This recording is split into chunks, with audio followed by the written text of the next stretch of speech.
Leitura do boletim Focus e mais. Agora, no nosso Morning Call, 12/11 de 2024. Rapaz, terminou o ano. Vamos lá então, nosso Morning Call por aqui, Max Braga, nesse canal. Falamos de economia, mercados e educação financeira. Começar então pelos dados macroeconômicos. Daqui a pouco a gente vai para a parte ali do boletim Focus, tá? China, então, a oferta monetária ampla, né, é um outro índice que é verificado naquela região, apresentou um crescimento anual de 7,5% em outubro. Superou as expectativas e refletiu que os estímulos adotados para impulsionar a economia chinesa estão dando uma indicação que ficaram abaixo do esperado necessário, tá? Então, é, é uma questão complicada, porque a China ela vem precisando reaquecer vários setores da economia e só consegue fazer isso através de dinheiro público, de dinheiro do pagador de impostos, assim por se dizer. Então o mercado está sem energia para conseguir realmente girar a roda com o setor privado de lá. Então, complicado. Tomara que nunca cheguemos a esse nível de Estado. Bom, Brasil, então vamos falar de Brasil. O Boletim Focus trouxe revisões negativas, mas depois eu falo um pouquinho mais sobre isso. Vamos seguir aqui agora. Revisões negativas nas expectativas econômicas. Projeções de aumento de inflação, a gente já viu isso. Taxa de câmbio também aumentando, taxa Selic também. O setor público consolidou um déficit primário de 7,3 bilhões em setembro, ficou devendo 7,3 bilhões, acumula 245 bilhões nos últimos 12 meses, é muito dinheiro.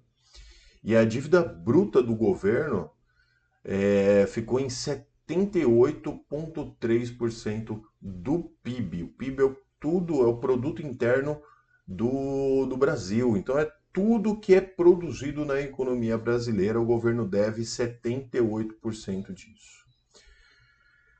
Para uma redução, o PIB, né, a dívida bruta, uma redução de 0,2 ponto percentual em relação ao mês anterior. A gente já fala mais sobre isso. Vamos falar um pouquinho das bolsas. Bolsas asiáticas tiveram um desempenho misto nessa segunda-feira. Nikkei subiu, Hong Kong recuou, Xangai Composite avançou. Então a gente teve todas essas bolsas bastante balançadas no dia.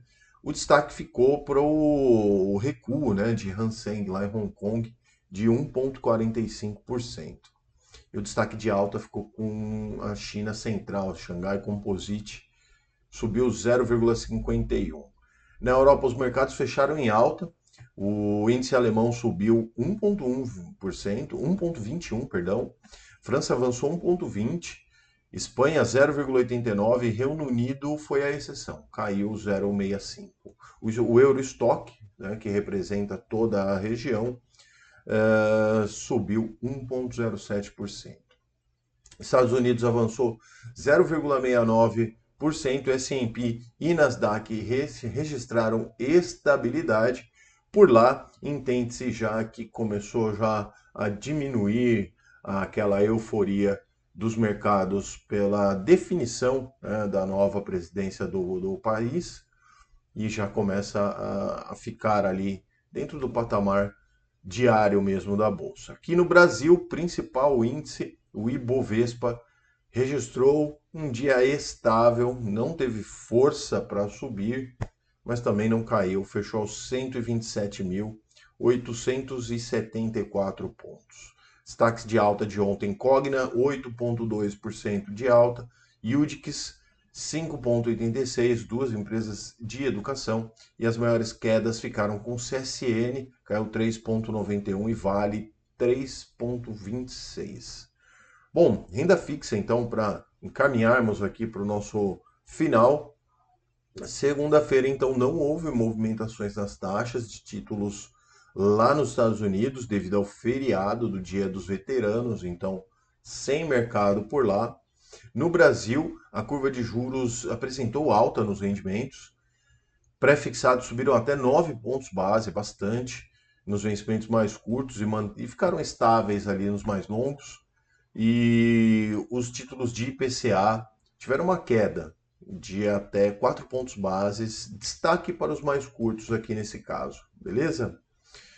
Bom, voltando lá, só para a gente finalizar, Boletim Focus mostrou, como a gente já falou, uma deterioração das expectativas de inflação, isso é fato.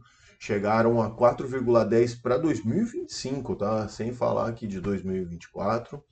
Além disso, as projeções de Selic atingiram 10% para o final de 2026. Anteriormente, a gente estava falando em 9% ali dentro do Boletim Focus. Mas as variáveis fiscais apresentaram uma dinâmica positiva.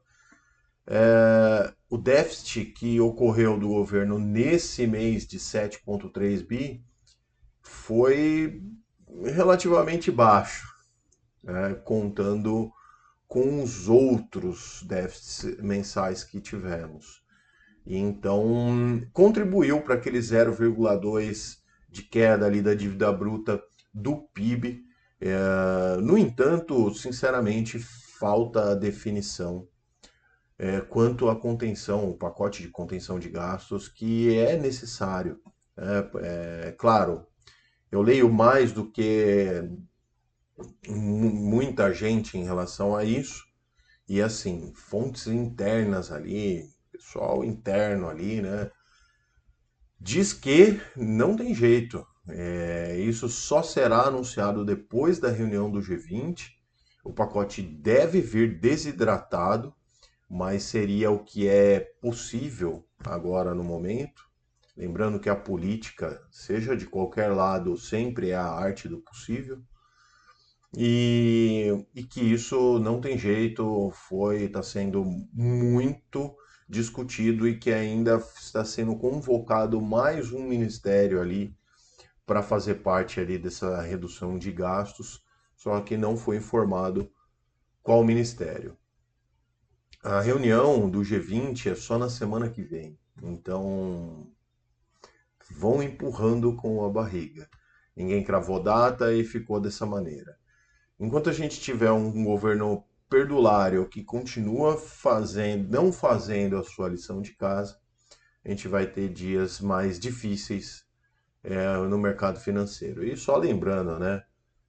Você investir R$ 1 que seja, R$ 100, R$ 1.000, você já é um investidor e está sendo diretamente afetado por tudo isso que acontece no tal mercado, né? Que é na verdade a soma de todas as atividades do país, tá bom? Forte abraço a todos. Lembrando então, né? Opa, cadê? Não posso deixar, né? Todos os dias aqui, ó. Se inscreve no canal para acompanhar os próximos vídeos e para trazer mais informações à luz relevantes para outras pessoas. Compartilha com os amigos e às 16 horas Radar FI, todos os dias, um fundo imobiliário em detalhe para você, tá bom? Um forte abraço a todos, nos vemos amanhã aqui no Morning Call. Até mais. Tchau.